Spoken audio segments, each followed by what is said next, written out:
discussion with my students, and then unfortunately the majority of the students have this believe something supernatural, more or less. And also I want to ask you, ladies and gentlemen, this question: do you believe something supernatural?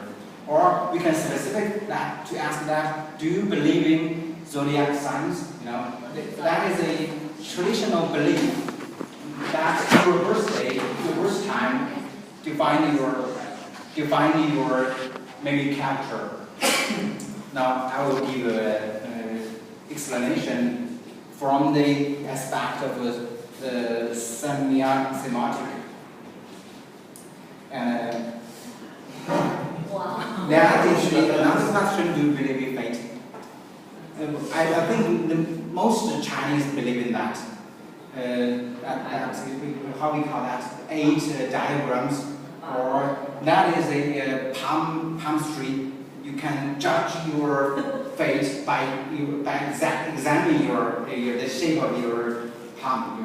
You know, and what determines destiny?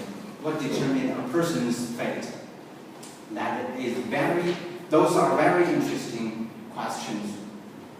And you know, there is a famous philosopher from the ancient Greek time, Heraclitus.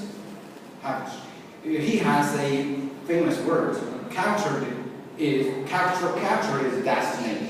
Means a person's destiny or fate is determined by his character. So we can examine the character in order to examine the destiny finally.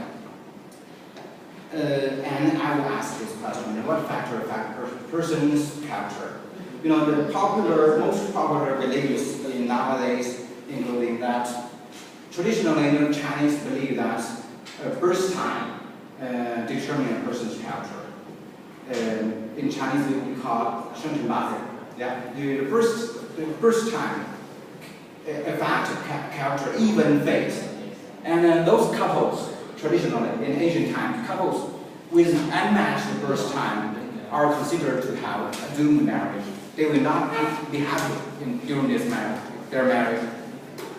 And similarly, you know, according to some Western astrologers, the zodiac sign determines a person's general character.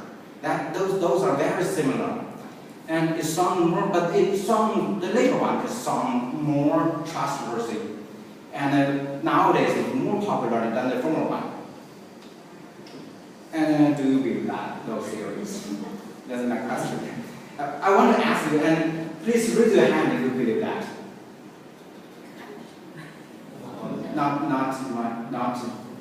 Not very much.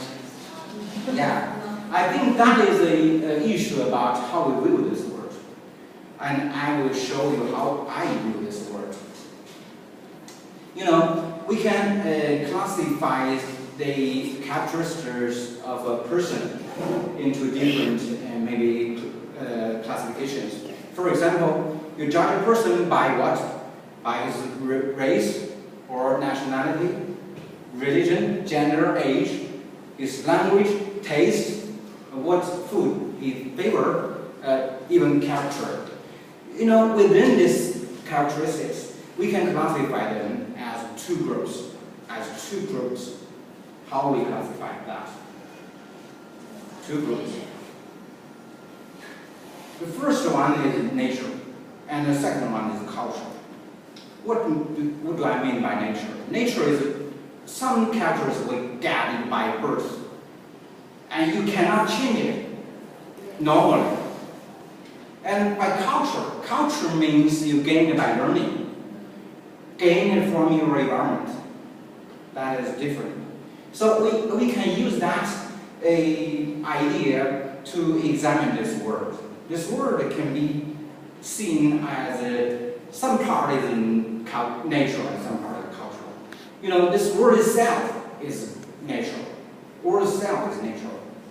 And how we view this world is cultural.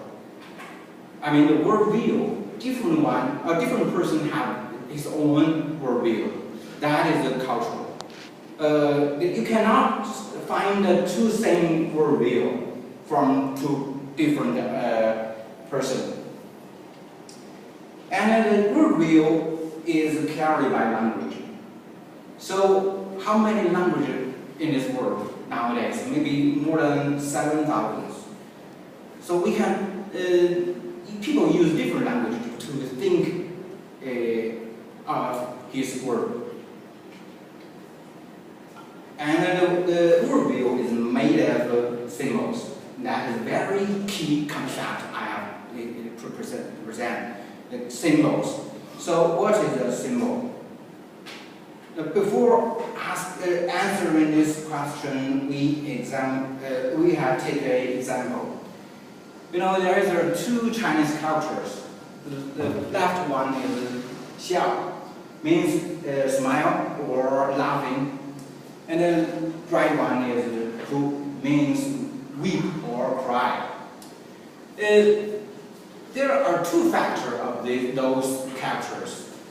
The form, how we write it, this character, how we write it, the appearance means the appearance of this word, this character, and the contents means the meaning, How do we know by seeing this character? We know this meaning. The first one is smell, and so we can examine the structure of the symbol. Each symbol has two contents. Have two, factors. The first one is content, and the second one is form. And we have an important assumption. You know, and there's no necessary. We say there's no necessary. Maybe there is, but there's no necessary connection between a content of and a form of a symbol. I don't know whether you can understand that sentence.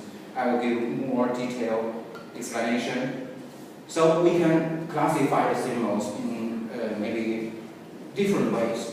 The first way we can classify a symbol is how we feel